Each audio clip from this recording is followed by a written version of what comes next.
सिद्धांत पकड़ो पकड़ो पकड़ो पकड़ो सिद्धांत पकड़ो। मैं दोनों भुजाएं उठा के कह रहा हूं, पकड़ो। ये न रहने दो मेरे मुख में, न रहने दो प्रचारक के मुख में, न रहने दो गीता के अंदर। अब ले लो अपने अंदर। गुण भगवान से आती हैं, जिसको अधिकारी समझते हो उसे देती हैं। हाँ, फिर अब भगवान 10वें अध्याय में क्या कहते हैं? दूसरे का सार क्या है? जहां भी कहीं इन आंखों को और आंखों के पीछे छिपे हुए मन को गुण नजर आए, जब भी, अब इस घड़ी के बाद, इस सिद्धांत के सुनने और मान लेने के बाद, जब भी हम कहीं किसी में गुण देखें, याद आ जाए, मेरे मालिक, ये आपने तो गुण बख्शा मेरी मां में, मेरे पिताजी में, मेरी बहनों में, ये मेरे भाइयों में, ये मेरे मित्र में, आज ये मेरी लाडली लाडली पत्नी में, ये मेरे दुलारे दुलारे पति में, ये गुण आप ही तो बख्शा है। ये मेरे गुरुदेव में, ये मेरे जो है देवियों में आप ही गुण बख्शा है।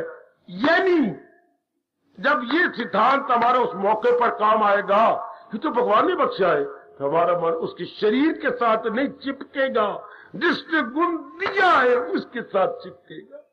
क्या पॉइंट गजब का है, न छोड़ना। और मेरी कसम, मेरी गीता की कसम, मेरे भगवान की कसम, इस पॉइंट को न छोड़ना।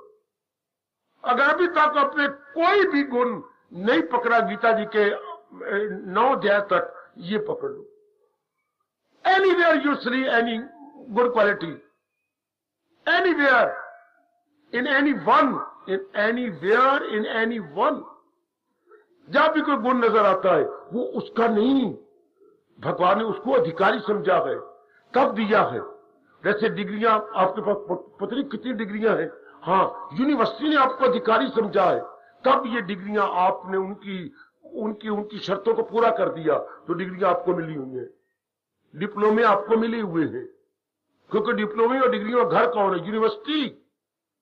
जब भी कोई अपने आप को उनकी शर्त के मुताबिक बना लेता है तो वो अटेन कर लेता है डिग्री। इस तरह जब भी कोई गुण के काबिल होता है भगवान देती है। तो अब कभी भी हमारा मन शरीर में नहीं फंसेगा। व्यवहार तो करेंगे, प्यार तो करेंगे, उलझेंगे नहीं। ओए होए।